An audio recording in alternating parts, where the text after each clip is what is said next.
Bonjour à toutes et à tous, nous nous retrouvons aujourd'hui pour une nouvelle vidéo. Et quelle vidéo aujourd'hui? Un invité de marque, une des légendes du FC Metz, le joueur le plus capé de l'histoire du club, Monsieur Sylvain Castendutch. Comment ça va? Très bien, merci. Merci Hugo pour l'invitation. Très heureux de participer à des discussions et de pouvoir échanger avec toi.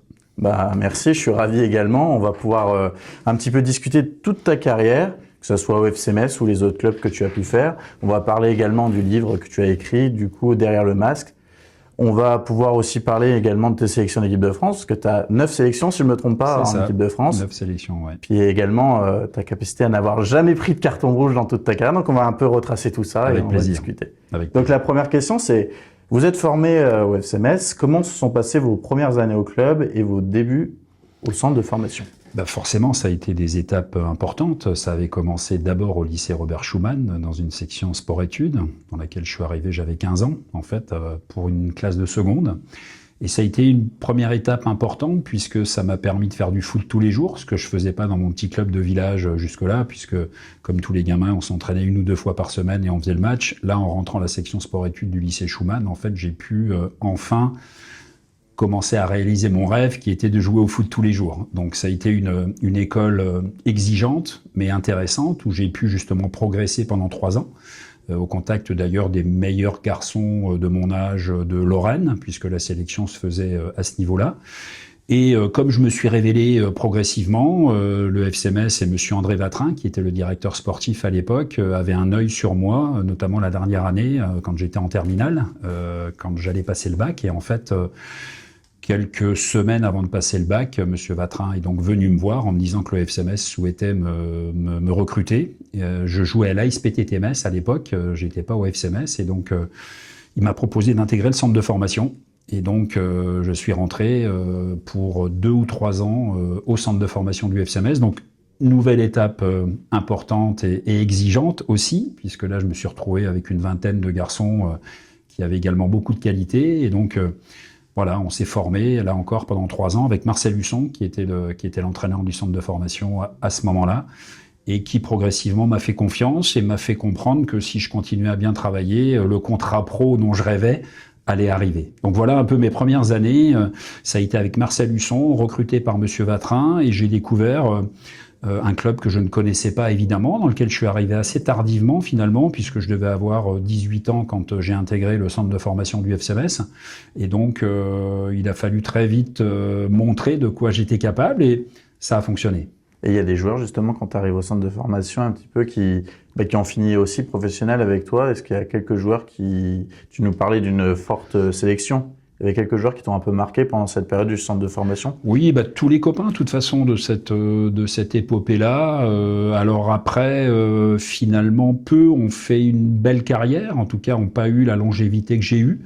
Parce que c'est vrai que même si je faisais pas partie au départ des plus doués et ceux qui étaient prédestinés à devenir footballeur pro, j'avais une telle volonté, une telle flamme à l'intérieur et une telle envie de progresser que finalement j'ai un peu doublé tout le monde et je suis sans prétention celui qui a fait finalement la plus belle carrière. Mais oui, j'avais des copains qui ont tutoyé le niveau pro comme Norbert Zins, comme Fabrice Becker, Carmelo Michiche par contre qui a fait lui une belle carrière. On a été formés ensemble. Il y avait Antoine Fruner. Enfin bon, je pourrais en citer beaucoup qui ont fait, je vous dis, plus ou moins voilà une carrière professionnelle. Ce qui est sûr, c'est que pour avoir été après au syndicat des footballeurs, je peux vous donner un chiffre qui est quand même parlant, c'est que il y a à peu près 800 jeunes tous les ans dans les centres de formation en France, Ligue 1 et Ligue 2 confondus, et il y en a que 80, c'est-à-dire 10% qui signent pro tous les ans. Donc vous voyez un peu, ça fait 10% à peine de gamins qui rentrent en centre de formation et qui ont la chance de signer pro au bout du parcours de formation. D'accord. Ensuite, je voulais poser une autre question. Dans votre livre, Derrière le masque, vous expliquez qu'au début, on vous trouvait parfois un peu trop frêle pour le haut niveau. Qu'est-ce qui vous a permis de dépasser ces doutes et de vous imposer? C'est la flamme dont je vous ai parlé. J'avais vraiment ce rêve d'enfant, en fait. J'avais qu'un objectif. Là, c'est la persévérance. Oui, c'est la persévérance, c'est le travail, c'est le respect, évidemment, l'écoute aussi, justement, de tous les éducateurs que j'ai eus. Et le premier dans mon village, puisque c'était aussi mon instituteur, qui m'a emmené dans un village voisin, parce qu'il n'y avait même pas de terrain de foot dans le village dans lequel j'habitais avec mes parents. Donc, je suivais mon instituteur. Et c'est vrai qu'il m'a inculqué très rapidement les valeurs qui m'ont poursuivi. Mon papa également, qui avait été joueur amateur, pareil, m'a donné un cadre de comportement et on en reparlera certainement, mais ma plus grande fierté, c'est pas tant d'avoir gagné 2 Coupes de France, une Coupe de la Ligue, d'avoir été sélectionné à l'équipe de France, c'est de ne jamais avoir eu de carton rouge en fait. Donc on en reparlera, mais voilà, c'est ces valeurs qui m'ont aussi permis, avec la flamme que j'avais, encore une fois, malgré, et c'est ce que j'explique dans le livre, on s'arrête souvent au succès, mais un parcours comme ça, il est fait aussi d'échecs, de remise en question, de doutes et de bouillonnement intérieur que je ne montrais pas. C'est pour ça que le livre, je l'ai intitulé Derrière le masque, parce que j'avais envie justement de témoigner sur tout ce que je ne montrais pas et tout ce qui n'apparaît pas en fait quand on est sportif de haut niveau. D'accord, donc quand on a un joueur justement qui pourrait être amené à ce que vous avez vécu, le fait d'être un peu trop frêle sur certaines choses, qu'est-ce que vous conseillez de faire dans ce genre de cas? Parce qu'on pouvait penser par exemple à l'histoire avec Michel Platini, qui n'avait pas été conservé et qui finalement a signé chez l'ennemi éternel l'AS Nancy-Lorraine, ou encore Antoine Griezmann aussi, qui avait été pas conservé par le FC Metz parce qu'il était aussi trop frêle, trop petit. Ben en fait, c'est encore une fois d'y croire. Si on n'y croit pas soi-même, évidemment, on n'y arrivera pas. Donc ça, c'est la base, c'est toujours y croire. Mais moi, ça a failli s'arrêter à 13 ans déjà, puisque en effet, j'étais tout petit. J'ai eu une croissance très tardive, en fait, justement, quand je suis arrivé au lycée Schumann à Metz pour les études secondaires. Donc, vous voyez, c'est quand même assez tard. Jusque-là, je faisais vraiment partie des tout petits.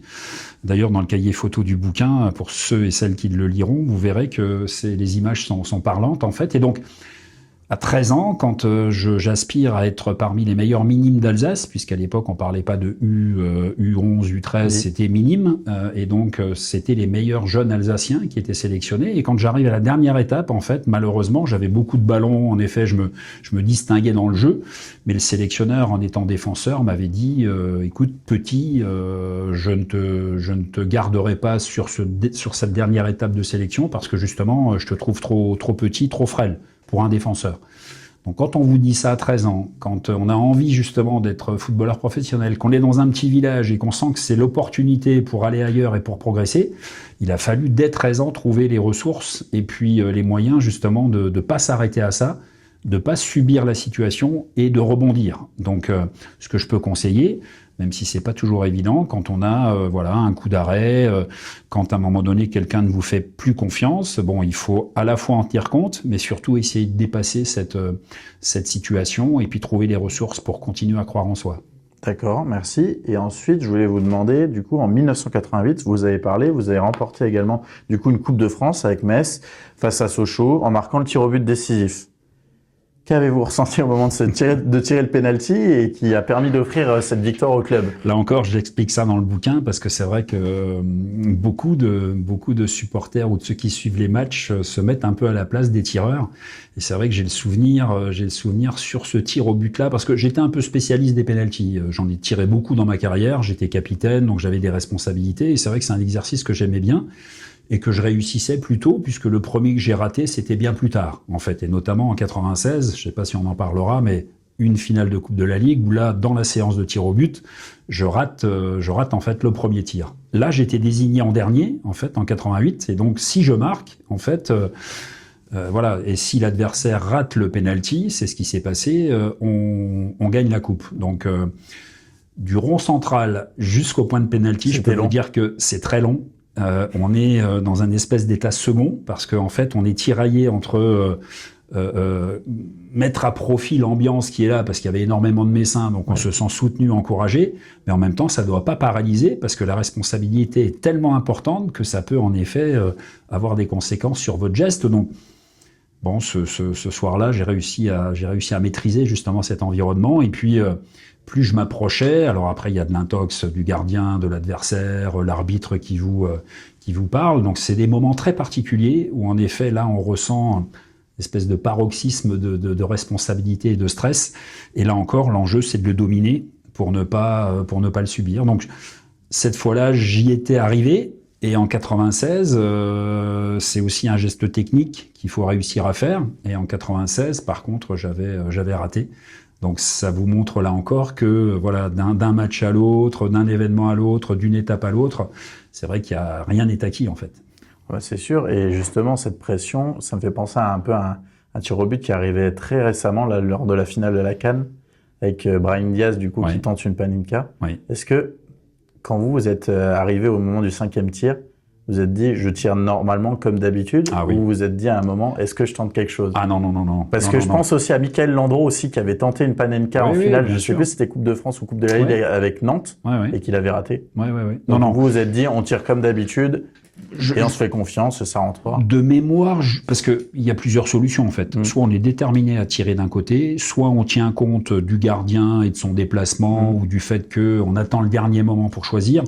Moi, j'étais plutôt tout le temps à choisir un côté avant. Et de le frapper. Plutôt le fermer. Non, il y avait les deux en fait. Ça dépendait. Le choix, il repose sur on choisit au dernier moment en fait. En tout cas, c'était mon cas. Et on n'avait pas les indications qu'ont les tireurs et les gardiens aujourd'hui, parce qu'à l'époque, personne nous disait attention, le gardien il part plus souvent à gauche, il part plus souvent à droite. Donc on était vraiment livrés à nous-mêmes en fait, et donc voilà. Là, ce soir-là, de mémoire, j'avais fermé le pied, et donc l'idée c'était de tirer assez fort, petit filet, c'était l'idéal, et donc là, même si le gardien partait du bon côté, en général, il n'avait pas le temps de la chercher. Ok.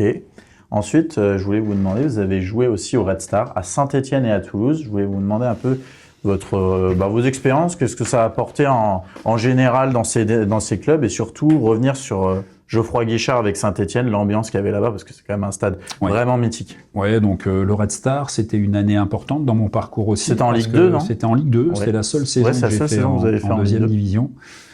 C'était la deuxième division à l'époque, qui n'était pas pro d'ailleurs. Il y avait deux groupes, deux groupes de je ne sais plus si c'était 14 ou 16 équipes.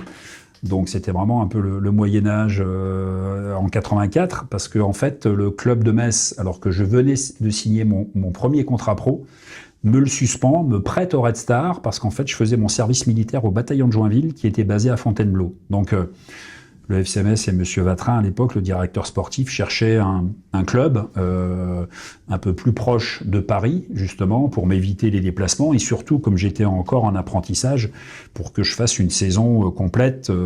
Et c'est ce que j'ai fait d'ailleurs, puisque j'avais fait les 34 matchs de la saison, j'avais pu m'exprimer à différents postes aussi, et c'était de la deuxième division. Moi, j'avais 21 ans. Donc le fait d'avoir fait une saison complète en deuxième division m'avait vraiment bien servi, bien formé. Et donc je suis revenu à Metz après en 85 avec un bagage un peu plus complet. Ça, c'était ma première infidélité au FC Metz.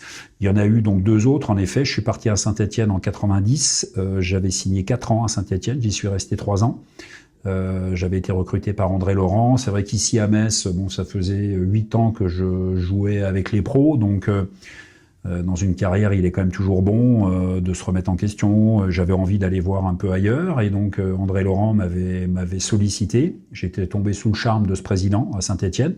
Et puis Carlo Molinari à Metz avait besoin d'un peu d'argent, et comme j'étais sous contrat, il a récupéré l'argent d'un transfert. Donc tout le monde était à peu près content à ce moment-là. Et c'est vrai que j'ai passé vraiment 3 saisons qui n'ont pas été simples, parce que la première, on a joué le maintien. Et on est progressivement monté, puisqu'on a fini l'année, quand je pars, on était, je crois, 6e du championnat, et on avait fait une demi-finale de coupe. Et c'est vrai, dans un stade, moi, dont j'étais déjà très fan, puisque adolescent, j'étais supporter des Verts de la grande époque, de 76. Je me rappelle, avec mon papa, on traversait le village pour aller voir les matchs avec les oncles, et c'était l'effervescence, les Verts de la grande époque. Donc j'avais ça en tête, hein, j'étais fan. Et donc, quand j'ai eu l'opportunité d'aller signer là-bas, je l'ai fait. Ça s'est fini très brutalement et pas très bien, puisque justement Monsieur André Laurent, le président, a été victime d'un putsch. En fait, il a été viré, et donc étant capitaine de cette équipe à ce moment-là et ayant été recruté par lui, en fait, j'étais vraiment identifié, et donc les nouveaux dirigeants ont voulu changer à la fois de capitaine et d'équipe, et donc je suis parti, contraint et forcé. Et donc j'ai fait une année à Toulouse, un peu par défaut, parce que j'escomptais à la fois rester à Saint-Étienne et puis éventuellement revenir à Metz, mais ça pouvait pas se faire tout de suite à ce moment-là. Donc j'ai passé une très mauvaise saison à Toulouse, puisque on avait une superbe équipe, évidemment une ville magnifique, en tout cas un endroit où tout était réuni pour que ça fonctionne. Il Il y avait eu des belles heures d'ailleurs du TFC un peu avant, et moi quand je suis arrivé, l'équipe était en grande difficulté et j'ai pas réussi, puisque j'étais joker en fait, ils m'avaient recruté un peu tardivement, j'ai jamais réussi à infléchir la mauvaise pente, et donc ça a été une saison très compliquée, on n'a pas gagné beaucoup de matchs, et donc le verdict à la fin c'était descente en deuxième division, et heureusement j'avais mis dans mon contrat une clause qui disait qu'alors que j'avais signé 4 ans, que si il y avait une descente, je pouvais me libérer. Et donc à ce moment-là, Carlo Molinari m'a rappelé. Et donc en 94-95, je suis revenu à Metz pour ma deuxième et belle période finale. Et c'était un transfert sec après de Toulouse à Metz, ou c'était du coup grâce à cette clause, j'étais libre en fait. Donc c'était en effet sans indemnité, et donc j'étais disponible pour le FC Metz. Et vous aviez été vendu combien à Saint-Etienne? Je me souviens pas. Vous savez, à l'époque, les chiffres étaient... de toute façon, c'était pas les chiffres d'aujourd'hui. Non, loin de là. Et puis bon, c'était... le chiffre était resté un peu secret entre les présidents. Moi-même, je vous le dis... C'était pas comme maintenant, où on pouvait savoir facilement le prix des transferts. Non, je sais pas. Mais en tout cas, ça avait permis, en tout cas, au club d'avoir une petite bouffée d'oxygène au niveau financier. Et puis moi, ça m'intéressait d'aller voir ailleurs. D'accord. Ensuite, je voulais vous poser une question du coup par rapport à 1996, mais vous avez déjà commencé un petit peu à y répondre, contre Lyon. Mais du coup, vous avez raté votre premier tir au but. Qu'avez-vous ressenti au moment de rater ce tir? Et puis après, en voyant qu'on avait quand même gagné la coupe, vous êtes dit, c'est pas possible, vous aviez confiance en vos coéquipiers. Qu'est-ce que vous êtes dit? En fait, j'étais capitaine. En 88, quand je marque, je suis pas capitaine, c'est Philippe Hinsberger qui est capitaine. Donc là, je suis capitaine, je tire le premier pour donner justement la confiance à tout le monde. Et je rate ce penalty. Donc vous imaginez à ce moment-là. Et vous le ratez, c'est arrêté ou vous le ratez bien? Non, je le rate. Je le tire légèrement au-dessus, je crois. Au-dessus de la barre. Il était bien tiré, mais pas assez précis.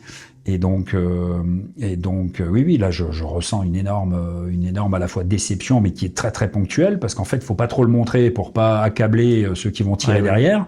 Donc en fait, c'est un furieux mélange intérieur encore derrière le masque. Il y a une énorme déception. C'était en plus, je crois, vraiment le premier que je rate en match officiel. Donc j'en avais tiré beaucoup avant et toujours avec bonheur. Et là, à ce niveau-là, dans une finale de Coupe de la Ligue au Parc des Princes, je rate le premier. Donc c'est vrai que c'était un mélange entre la déception personnelle, mais tout en me disant que c'est le début et en espérant, en priant que mes copains rattrapent le coup, quoi. Et c'est qui avait marqué le dernier pied? Cyril Pouget. Un des membres des Pépé Flingueurs. Voilà. Ok, d'accord. Ensuite, je voulais vous demander, vous avez été sélectionné à 9 reprises en équipe de France. Quel souvenir gardez-vous des Bleus? Plein de souvenirs, mais le plus important, c'est la première Marseillaise à la première sélection. En fait, c'est même quand on vous dit que vous êtes sélectionné.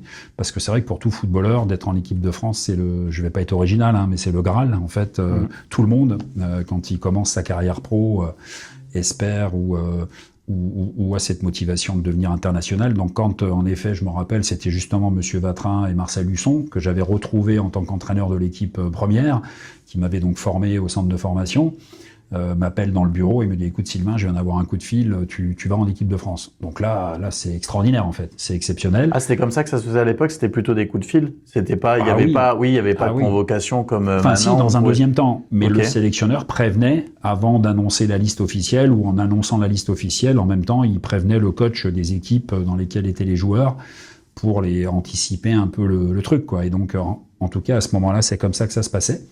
Et donc c'est comme ça que je l'ai appris. Donc là, première sensation exceptionnelle. Et puis après, quand là aussi je l'explique dans le livre, quand je rentre pour ma première sélection, c'était au Parc. Le Stade de France n'existait pas évidemment en 87. Et donc contre qui? Contre la RDA, une des deux Allemagnes en fait, qui a été réunifiée après, mais à l'époque ils étaient encore côté est.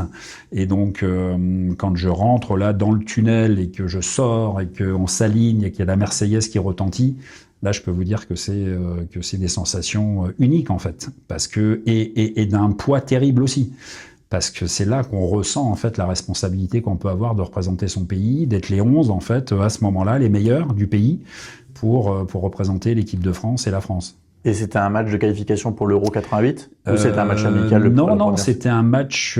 C'était le dernier match qualificatif pour 88. On le perd, donc on est éliminé. On fait pas le championnat d'Europe 88. Ensuite, j'entame les éliminatoires pour la Coupe du Monde 90 en Italie, et là pareil, on se qualifie c'était pas. la période un peu sombre de l'équipe de France. Ouais, l'équipe de France. Après une super période. D'ailleurs, les joueurs avec qui vous avez pu jouer, il y avait qui? Il y avait encore Michel Platini ou pas? Non, il n'y avait pas Platini, mais il y avait, ils ont rappelé à ce moment-là Henri Michel et Michel Platini quand il est arrivé comme sélectionneur. Par contre, puisque j'ai fait 3 sélections avec Michel Platini, quand il a remplacé Henri Michel, à ce moment-là, il y avait Jean Tigana, il y avait Patrick Battiston qui est revenu, il y avait Luis Fernandez qui est venu faire aussi nous 2 piges. Ils étaient à la fin. Ils avaient déjà normalement pris leur retraite, mais comme on avait des difficultés, on avait les difficultés, les 2 sélectionneurs les ont rappelés pour filer un coup de main. Bon, ça a pas malheureusement servi, parce que c'est vrai que à ce moment-là, l'équipe de France ne se qualifiait pas automatiquement. Elle l'avait fait avant et elle l'a fait après, mais là, je suis mal tombé en fait. C'était pas un regret pour vous de pas avoir pu jouer une grande compétition? Si, voilà, un regret, mais je fonctionne pas avec les regrets. Mais s'il faut parler de regrets, évidemment, ça peut en être un, parce que de vivre une grande compétition, un championnat d'Europe ou une Coupe du Monde, ça doit être fabuleux. Donc évidemment, ça m'empêche pas de dormir et de bien vivre, mais c'est vrai que voilà, ça aurait été, je pense, exceptionnel. D'accord. Ensuite, je voulais vous poser une question sur la fameuse saison 1997-98.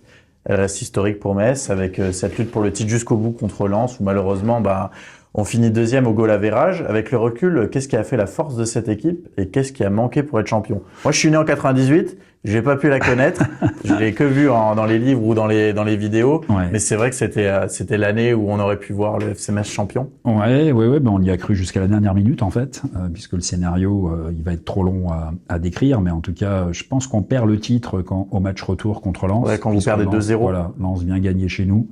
Je pense que si sur ce match-là, on fait match nul ou on les bat, évidemment, on avait déjà, à ce moment-là, on avait 4 points d'avance, donc je pense qu'on allait au bout. Donc c'est pour ça que d'ailleurs que, contrairement à pas mal de mes coéquipiers, j'ai pas eu vraiment de regrets, parce que j'ai pu reconnaître, Lens est venu gagner chez nous le match qu'il devait gagner pour être champion. Ils ont fait un sans faute en plus après derrière, sauf le match nul de la dernière journée à Auxerre. Mais sinon, ils ont vraiment fait le boulot encore un peu mieux que nous. Donc ce qui faisait la force de notre équipe, c'était une cohésion exceptionnelle. En fait, j'ai jamais connu, ni avant ni après, cette harmonie entre joueurs. Et puis, évidemment, pour être à ce niveau-là, du talent partout, les 13, 14, 15 joueurs qui étaient là, on était vraiment bons à nos postes, il y avait vraiment du talent dans toutes les lignes, à tous les postes, avec un Robert Pires qui nous a emmenés quand même, qui était un peu le porte-drapeau offensif. Nous derrière, avec Philippe Gaillot, Pascal Pierre, Hugo Song, Lionel Letizy, et puis les milieux défensifs, Jocelyn Blanchard, Cyril Serrezzoum, on essayait de colmater, d'assurer l'essentiel, et on savait que devant, de toute façon, ça allait marquer, parce qu'il y avait tellement de talent avec Fred Mérieux, Danny Beaufin, Bruno Rodriguez, Vladan Lukic, Robert, évidemment. Donc, voilà. C'était une plénitude. C'est un sentiment et des sensations que j'ai rarement connu. C'est la seule fois, à ce point-là, que j'ai connu cette plénitude collective, en fait. Collective et individuelle, parce que chacun se sentait bien. Même les remplaçants, d'ailleurs, vous savez, des fois, dans un groupe, les remplaçants ont un mauvais état d'esprit. Là, tout le monde, les 11 étaient tellement forts, en fait, que les remplaçants l'avaient reconnu et étaient là pour, quand ils devaient rentrer, filer le coup de main, se mettre au service et puis faire le boulot quand on faisait appel à eux. Donc, Joël Muller, à ce moment-là, entraîneur, pareil, au sommet de son art, un président qui nous a bien laissé travailler, qui avait bien recruté depuis quand je suis rentré en 95, en fait, tous les ans, on avait gardé à peu près la même ossature, et tous les ans, il y avait 1 ou 2 plus-values, 1 ou 2 bons joueurs qui arrivaient, qui étaient bien choisis, parce qu'en plus le président, comme tous, mais lui particulièrement, essayait d'être attentif à l'état d'esprit, à la mentalité des joueurs qu'il allait recruter, donc on savait que ça allait être des bons garçons qui allaient venir, et donc tout ça fait que voilà, ça a donné ça. D'accord. Et au niveau aussi du public, au moment où vous avez fait le dernier match, vous l'avez gagné, je crois que c'était face à Lyon, il me semble. On a gagné pour rien. Ouais, mais dans le public, c'était comment? Les gens étaient plutôt tristes de ne pas avoir pu remporter ce titre ou fiers de vous? Qu'est-ce que vous avez ressenti? C'était un furieux mélange, mais plutôt une énorme fierté quand même. Il y avait la déception là ponctuelle de se dire pour rien on aurait pu être champion. Mais après, il y a eu un défilé en ville exceptionnel. Après, c'est comme si on avait gagné. On a été reçu à l'hôtel de ville. Il y a eu un bain de foule. Je me rappelle d'ailleurs que nous, joueurs, on était déçus. On était rentrés au vestiaire. Et en fait, il y a eu une invasion de terrain et tous les supporters sont venus nous réclamer, en fait, pour qu'on revienne faire la fête avec eux, essayer de célébrer quand même ce moment-là. Donc je me rappelle, on était tous dans le vestiaire tellement abattus, et quand on est venu nous dire les spectateurs vous attendent, il faut ressortir. Là, à ce moment-là, on est ressorti. Je me rappelle, on s'était mis dans l'ancienne tribune sud, vous savez, au-dessus de la corbeille, là, donc on dominait les spectateurs, et ça a été un moment fabuleux, en fait. Donc, on ressentait pas la déception, c'était plus de... Voilà, la saison avait été quand même incroyable, donc c'est surtout ça que les gens ressentaient à ce moment-là. Avez-vous une anecdote de vestiaire, un match vraiment référence qui résume bien l'état d'esprit du groupe? Est-ce qu'il y a une anecdote dans cette saison En fait, je pense vraiment qui a permis ce qui s'est passé? Non, c'est plutôt... Où il n'y a rien qui vous a marqué, c'est vraiment une continuité sur toute la saison et un travail d'équipe soudé. Non, il y a plein de choses. Mais si on peut en ressortir une, puisqu'on parlait de ce match Metz-Lens qui a été décisif pour le titre et qui a fait que Lens a été champion, c'est que sur ce match-là, en fait, Fred Mérieux, pour des raisons un peu obscures, a été empêché de jouer. J'ai entendu cette histoire, voilà. Parce que j'ai vu ça, oui. Voilà, donc c'était une petite guéguerre entre Gervais Martel, qui était le président de Lens, et Carlo Molinari, alors que c'était deux copains. En fait, Gervais Martel avait brandi des menaces de réserve parce qu'il y avait une suspicion de suspension pour Fred Mérieux. Et donc, il y avait un doute, mais Carlo Molinari, au vu des relations qu'il avait avec Lens, de la confiance qu'on avait, parce qu'on se disait, bon, si Fred ne joue pas, ce sera peut-être pas dramatique, et on arrivera quand même à être aussi bon que d'habitude. Et en fait, donc, il n'a pas joué, alors qu'on sait qu'après, c'était du bluff de la part de Gervais Martel. Donc, par contre, sur ce match-là, évidemment, qu'il a manqué énormément, et que je pense que s'il avait joué, je pense que le résultat du championnat et de ce match-là n'aurait pas été le même. Donc, voilà, je ressors ça. Il y a eu plein d'autres moments, des matchs un peu fondateurs, importants. Il y a eu des buts venus d'ailleurs. Il y a eu un Robert Pires qui a survolé le championnat cette année-là. On était meilleure défense. Enfin bon, il y a plein de choses à ressortir, mais voilà, ce moment-là, je pense que c'est celui qui fait basculer la petite différence qu'il y a eu en fait. Je l'explique bien dans le bouquin, oui. Parce que là, j'ai un peu vite. D'ailleurs, pour ceux qui n'ont pas encore lu le livre Derrière le masque, je vous conseille parce que il y a quand même pas mal de choses. Là, on va un petit peu vous expliquer dans l'interview, on va un peu retracer un peu tout. Mais si vous voulez vraiment les détails avec les images, etc., c'est quand même bien de lire ce livre. Merci. Et il est disponible d'ailleurs dans où à peu près qu'on puisse le prendre? Fnac, librairie, Amazon, enfin voilà, il est disponible à la boutique du FCMS, un peu partout. Donc voilà, je vous conseille. Alors, maintenant on passe à une autre question. En 1999, vous disputez une finale de la Coupe de la Ligue. Malheureusement, là, vous la perdez face à Lens. Et je voulais savoir encore Lens. Encore Lens. Une année après. Ah oui, alors que cette année, ils font une bonne saison en espérant peut-être qu'ils titillent un peu le PSG. J'aurais bien voulu qu'ils gagnent plutôt le titre là et puis qu'ils nous le laissent en 98. C'est ça. Quel souvenir gardez-vous de cette finale et qu'est-ce qui a manqué pour faire basculer la Coupe de notre côté? En fait, donc 99 a été une saison compliquée. On perd le tour préliminaire de Ligue des Champions contre les Finlandais, voilà, en match aller-retour. Donc ça a mal lancé la saison en fait, évidemment, puisqu'on avait tellement l'espoir de jouer cette Ligue des Champions. À l'époque, il faut savoir que le deuxième faisait le tour préliminaire, alors qu'aujourd'hui, les 3 premiers sont qualifiés directement et le 4e fait les barrages. À l'époque, c'était que le premier qui était qualifié directement, donc c'est d'autant plus dommage. Mais bon, on a perdu et c'est vrai que la saison-là, elle a été compliquée en fait. Robert Pires était parti, Jocelyn Blanchard également, Rigobert Song était parti, donc on avait vraiment perdu une partie de notre squelette. Et c'est vrai que la saison a été compliquée, on fait un championnat moyen et donc malgré tout, on arrive à se qualifier pour cette finale et en fait, Lens a été bien meilleur, même si on perd 15-0. Je me rappelle du but de Moreira, qui a un beau but, je crois, juste en fin de première mi-temps, ou en tout cas en première mi-temps. Par contre, pour moi, ça reste un bon souvenir, parce que c'est la seule fois que j'ai joué au Stade de France, en fait, puisqu'il avait été inauguré un peu avant, et notamment pour la Coupe du Monde en 98. Donc nous, on arrive en 99, et voilà, c'est la seule fois que j'y ai joué. J'y étais après pas mal en spectateur, mais ça a été la seule fois. Et donc voilà, pareil, un sentiment mitigé parce que bon, le bonheur de faire une finale, des milliers de Lorrains qui avaient fait le déplacement, donc le Stade de France, on avait été quand même bien encouragés. Et puis la déception, parce que c'est vrai qu'en finale de coupe, on est heureux que si on gagne. Et donc la défaite avait amené quand même pas mal de déceptions. Mais malgré tout, et avec le recul encore plus, on se rend compte quand même que faire une finale de coupe, c'est quand même rare. Et c'est des moments qu'il faut pouvoir apprécier, même avec une défaite. C'est sûr, vous en avez vécu 4, c'est ça, des finales. Donc, ouais. Ce qui est une grande chance, parce que avec Metz, malheureusement, en Coupe de France, en Coupe de la Ligue, ça fait très longtemps qu'on n'a pas eu depuis ce moment-là, de je parcours. crois qu'il y a eu peut-être un quart ou un huitième, et encore. Il me semble qu'il y a eu un quart une année, je ne sais plus c'était quand, mais c'est vrai qu'au niveau on avait une belle tradition. Hein. Ouais, c'est ça. Ça a commencé en 84, 88, 96, 99. C'est vrai que tous les 4-5 ans, on était au rendez-vous d'une finale. Donc c'est vrai que Carlo Molinari était aussi très attaché à ces épreuves-là. Donc c'est vrai qu'on se donnait au maximum, et il y a eu même une finale de coupe, comment elle s'appelait, une coupe d'été. On avait fait une coupe intertoto aussi. On avait été très loin. Donc c'est vrai qu'on était sur ces décennies-là des équipes de coupe. Sur 578 matchs en première division, vous me coupez si je me trompe. Non, c'est ça. Vous n'avez jamais reçu de carton rouge. Quel est le secret, pour défendre dur tout en restant sans sanction administrative, un carton rouge? Alors, dites-nous votre secret, parce que je défendais pas dur. Je te reprends. Oui. J'étais dans un poste libéraux où je ramassais plutôt les miettes. Oui. J'étais dans l'anticipation. J'étais pas souvent vraiment au contact des adversaires. C'est plus mes partenaires, c'est-à-dire le stopper, puisqu'à l'époque, le libéraux était un peu décroché, ce qui n'existe plus aujourd'hui. Et mes copains latéraux, pareil, eux étaient au marquage. Donc, j'avais cette possibilité justement d'être en anticipation, d'avoir un petit temps d'avance souvent par rapport à mes adversaires, ce qui explique que grâce à ce poste-là, j'ai quand même pu éviter souvent les confrontations, les chocs ou parfois des mauvais gestes. Mais le plus important, en fait, au-delà du poste, c'est que, je vous le disais tout à l'heure, c'est les valeurs qu'on m'a inculquées.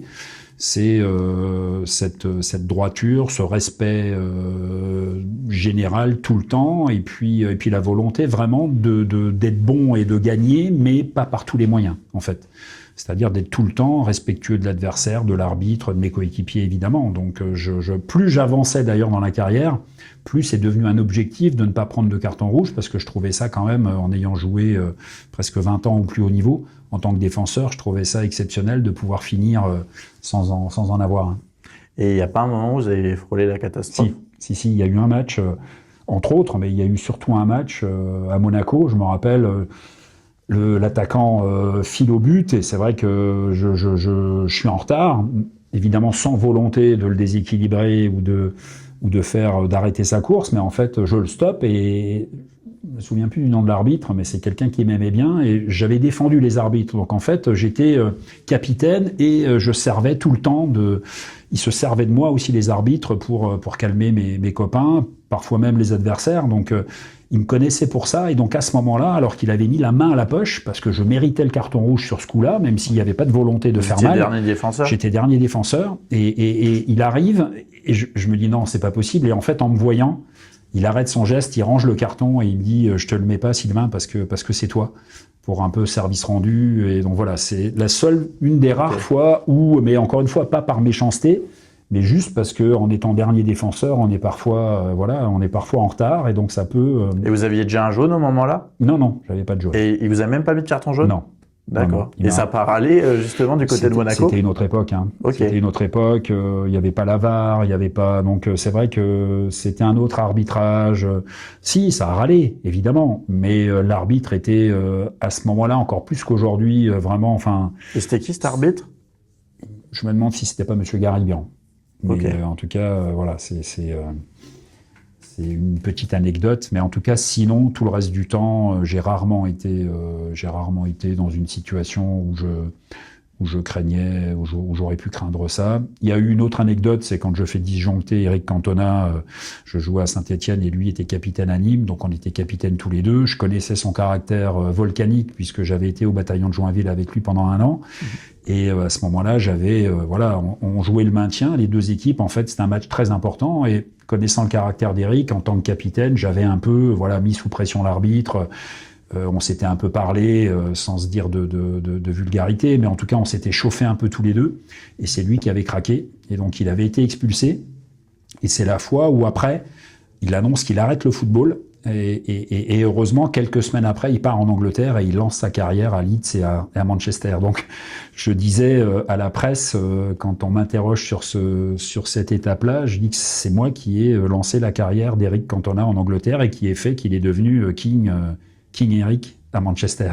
D'accord. Et par rapport à ce match-là, est-ce que le jour même, vous avez parlé un peu avec Eric après qu'il se soit fait expulser, ou je pense qu'il voulait parler à Non, je voulais personne? pas le dire, mais il m'attendait dans le couloir pour m'en mettre une, en fait. Ah oui. Ah oui, il était tellement énervé, il m'a raté, heureusement, je me rappelle, il s'était mis derrière un petit muret aux Costières, là, dans un stade enfin, particulier. Et donc, non, il voulait, je l'avais tellement chauffé que, alors qu'on s'adorait, puisqu'on avait passé, je vous dis, on était les lits l'un à côté de l'autre à la caserne au bataillon de Joinville. Donc, on a vraiment passé un an très, très proches l'un de l'autre. Et c'est vrai qu'à ce moment-là, il a disjoncté complet. Et donc, il voulait m'en mettre une, en fait. Heureusement, il m'a raté. Moi, je glisse d'ailleurs, ça avait été raconté dans la presse, je glisse avec les crampons pour éviter son coup de poing, en fait. Et je file au vestiaire parce que j'avais pas envie de me battre avec lui. Hein. C'est quand même une sacrée armoire. Hein. Il valait mieux que j'évite le coup de poing ce soir-là. Donc, avec Eric, on a une longue histoire très particulière. Je l'ai retrouvé, si vous me permettez, quand j'avais été adjoint au sport à la mairie de Metz, en fait. Je l'avais accueilli à Metz parce qu'en fait, il parrainait les foot-concerts. Il était parrain de la fondation, alors je sais plus si c'était l'Abbé Pierre ou enfin une des fondations qui organisait ces foot-concerts. Et donc, je l'avais reçu en conférence de presse officielle dans le salon de l'hôtel de ville. Et je peux vous dire qu'avant ce moment-là, on s'était pas revus depuis notre bagarre. Ah oui. Et je me suis dit, comment il va arriver? Qu'est-ce qu'il va Il va m'en mettre une? Est-ce qu'il va me la mettre? Et puis en fait, non, on s'est tombé dans les bras. J'avais été soulagé parce qu'en fait, on s'est retrouvés. Il avait évidemment oublié cette... Mais vous en avez pas reparlé? Non, on n'en a pas reparlé. Non. Okay. Et après, je l'ai revu, en fait... J'avais été dans un théâtre, puisqu'il fait du théâtre et du cinéma, et j'avais été le voir il jouait avec Laurent Deutsch à Paris dans un théâtre. Et donc, j'avais été le voir, et pareil, le courant était très très bien passé, et donc voilà, c'était. J'ai une histoire un peu singulière avec Eric. Ouais. Vous surnommez aussi du coup le Laurent Blanc lorrain. Comment vous viviez cette comparaison avec cette légende également aussi de l'équipe de France? Plutôt. Moi je le savais pas, je l'ai appris en. Ouais, après Laurent est plus jeune que moi, donc normalement ça aurait dû être un peu l'inverse. Voilà, mais comme il a évidemment explosé après.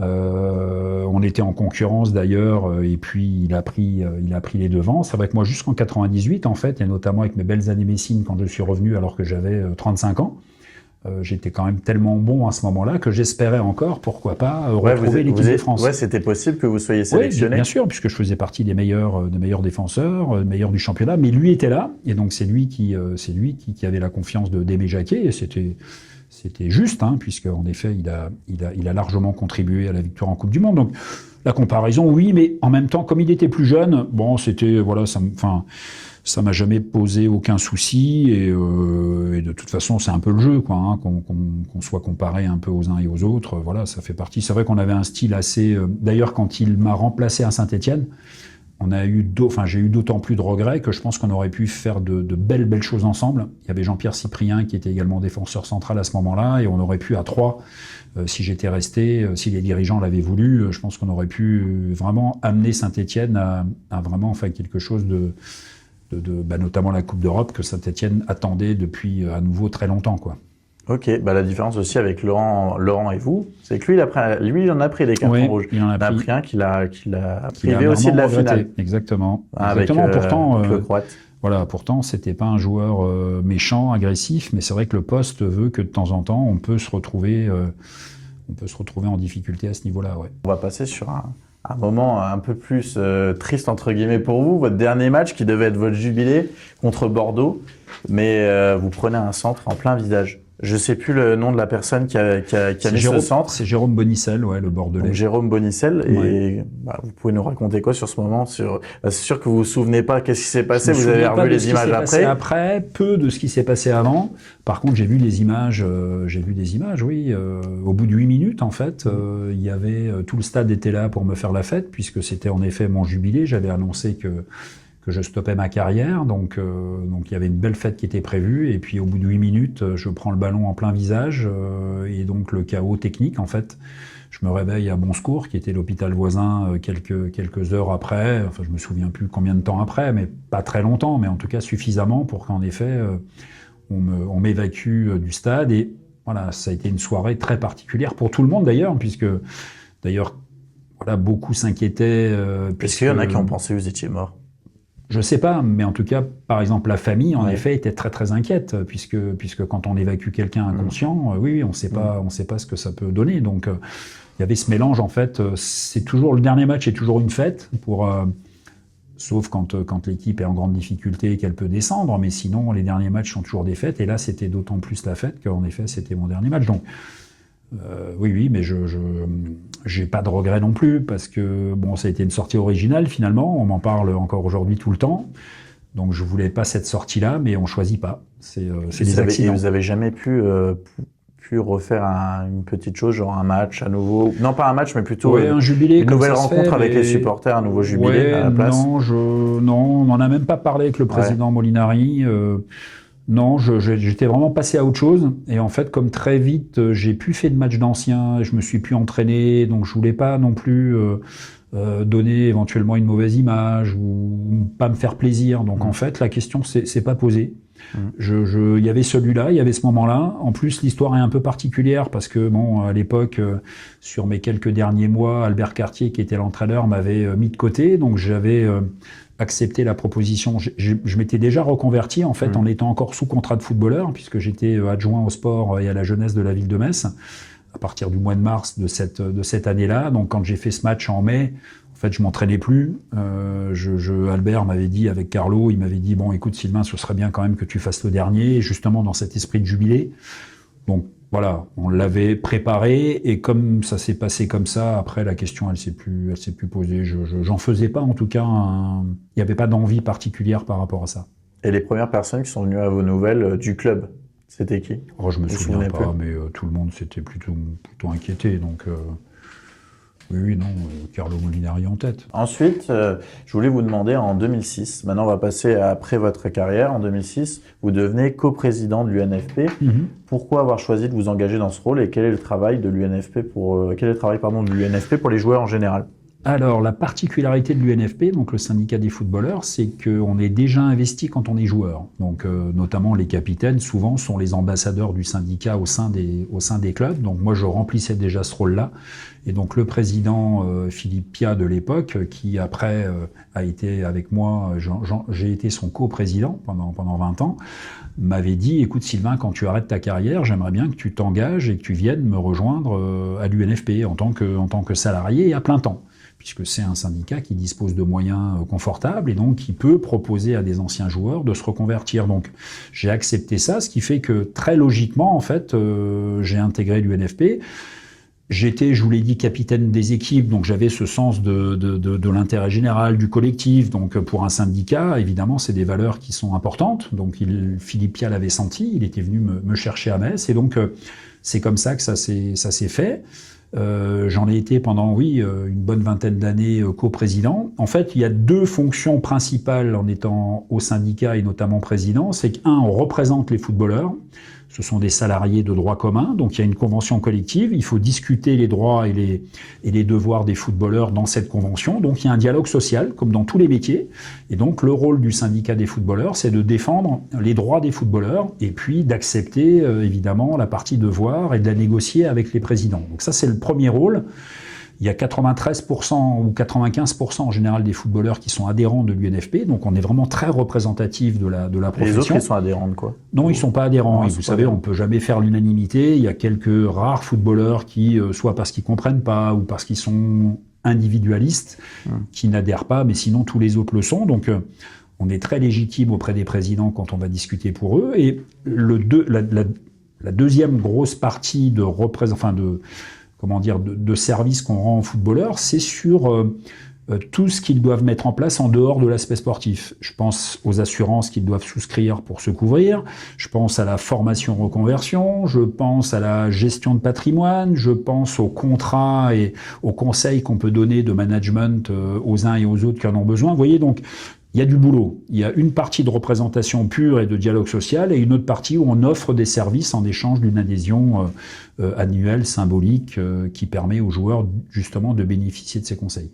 Ok, et aujourd'hui, ça se passe toujours de la même façon? Oui, c'est toujours le même modèle, en fait. C'est toujours le même modèle et ça continue à bien marcher. Les footballeurs français ont la chance d'être bien défendus par les personnes qui sont au syndicat. D'accord. Et aujourd'hui, c'est qui le président de l'UNFP? C'est David Terrier, Ok. donc mon ancien coéquipier, qui est passé président et qui est aussi président de l'Europe, en fait, du syndicat européen, donc qui fait du bon boulot à la tête de l'UNFP et j'en suis très content.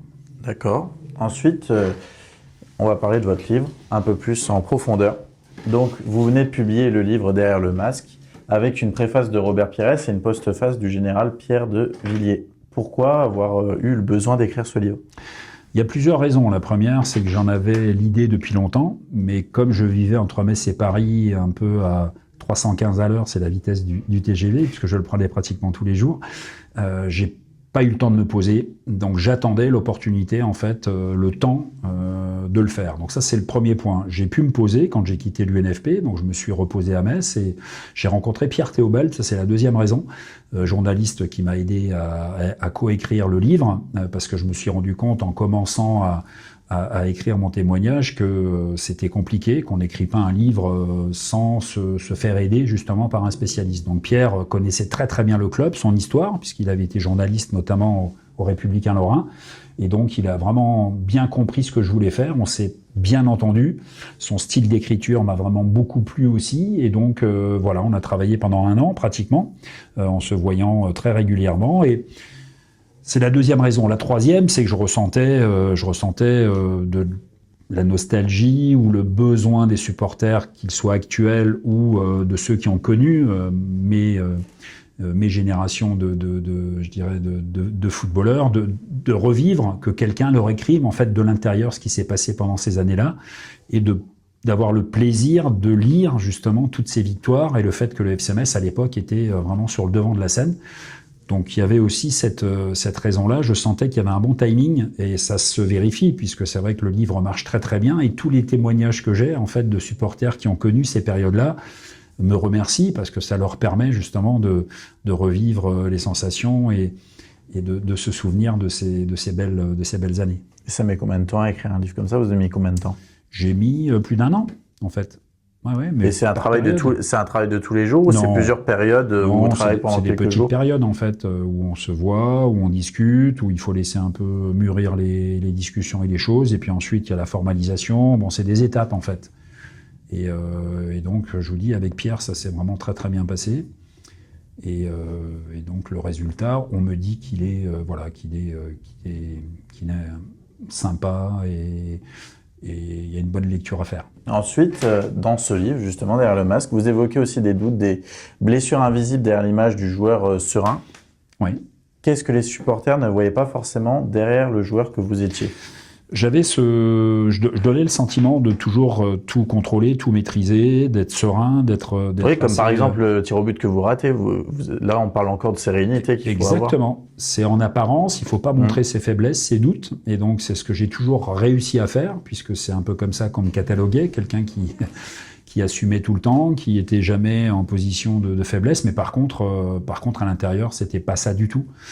Pendant très longtemps, j'ai eu peur que ça s'arrête du jour au lendemain, parce que c'est un milieu très concurrentiel en fait. Donc ça, pareil, il faut pas le montrer, parce que sinon on se met en position de faiblesse. On est dans un sport collectif, mais où les destins individuels il faut les construire. Donc il faut se faire sa place individuellement. Et c'est vrai que tous les jours, moi, ça me travaillait, parce que c'est ce qui m'a permis d'ailleurs d'avancer, de progresser, de me remettre en question, parce que jamais il y a rien eu qui a été acquis en fait. Et donc jusqu'à la fin, je voulais être le meilleur, je voulais être capitaine, je voulais montrer l'exemple. Donc ça nécessite beaucoup d'efforts, ça nécessite, je vous dis, un questionnement et puis une tension, une attention permanente qu'il faut pas montrer, mais qui a été présente tout au long du parcours. Et il y a eu, comme je vous l'expliquais à 2-3 reprises, mais il y a beaucoup d'autres exemples, des défaites, des échecs, des remises en question.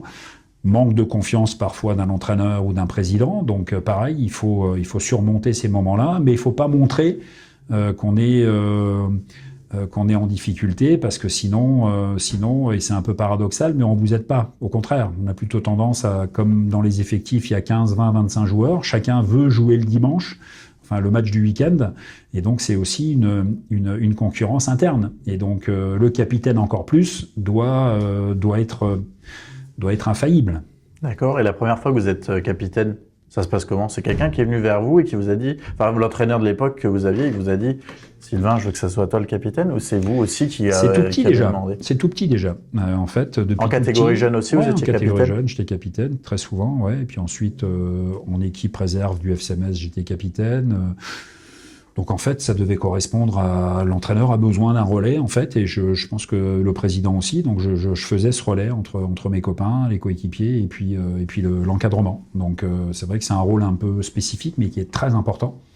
Et donc on assume pas mal de responsabilités. On fait le lien en fait, à la fois évidemment au sein du groupe entre les joueurs, mais aussi entre le staff technique, entre les dirigeants, parce que bon, il y a des discussions permanentes, des débats permanents, et donc le capitaine a un rôle très important. Donc j'ai été choisi très souvent, donc ça devait correspondre à un profil qui devait plaire à ceux qui me désignaient. Ok. À travers Derrière le masque, votre parcours apparaît comme une leçon de persévérance et de valeur. Quel message aimeriez-vous transmettre aux jeunes joueurs et aux jeunes supporters qui vont lire ce livre?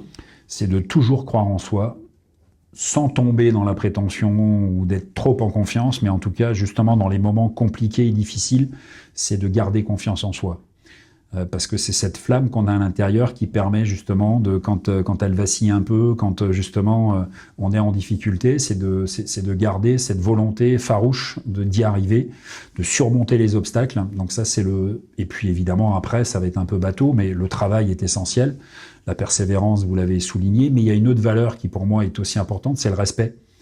Respect constant, parce que c'est aussi ça qui permet justement, en respectant tout le monde, de trouver sa place, et puis d'avoir une belle place, et puis d'être dans une dynamique positive, quoi, en fait. Donc voilà, un peu, il y aurait encore d'autres choses certainement à développer, mais les points principaux, c'est ceux-là, en fait. Croire en soi, respecter, et puis travailler énormément.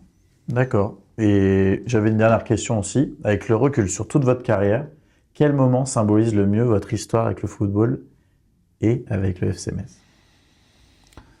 C'est la longévité, en fait. C'est les 578 matchs, c'est les 15 années de carrière que j'ai fait au FCMS, les 4 ans après à l'extérieur, ou 5 avec le Red Star. Donc, c'est ces 20 années, en fait, au plus haut niveau, parce que j'étais pas forcément prédestiné à ça. Je vous dis, quand j'étais petit, quand j'étais jeune, j'étais petit, j'étais un peu handicapé physiquement. Enfin, handicapé, le mot est fort, mais en tout cas, je n'étais pas. Je faisais pas partie des plus costauds, donc il a fallu vraiment aller chercher tout ça. Donc en fait, c'est ça, c'est cette fierté d'avoir réalisé mon rêve d'enfant, en fait. Et c'est très rare, vous savez, quand j'interviens devant des groupes, que ce soit en entreprise ou ailleurs, je pose souvent la question à l'assemblée qui est là, quels sont celles et ceux qui ont eu un rêve d'enfant? Il y a très peu de mains qui se lèvent. Quels sont celles et ceux qui l'ont réalisé? Pour celles et ceux qui lèvent la main, il y en a encore moins. Donc j'ai vraiment été très privilégié, puisque c'est quand même assez rare qu'en ayant un rêve aussi jeune, on arrive à le réaliser aussi longtemps, quoi. Donc c'est ça que je veux retenir. Écoutez, merci beaucoup, Sylvain. Merci, Hugo. Merci de m'avoir accordé cette interview. Merci, on a découvert plein de choses. C'était vraiment super intéressant. Donc, comme je vous ai dit, allez lire le livre Derrière le masque. Allez lire également aussi Le Grand Dico des Grenats pour pouvoir suivre un petit peu tous les joueurs, tous les dirigeants, tous les entraîneurs qui sont très à la mode aujourd'hui, importants du FCMS. Ouais. Et puis, si vous avez aimé la vidéo, n'oubliez pas de la liker et de vous abonner. Et on se retrouve la prochaine. Ciao. À bientôt. Ciao.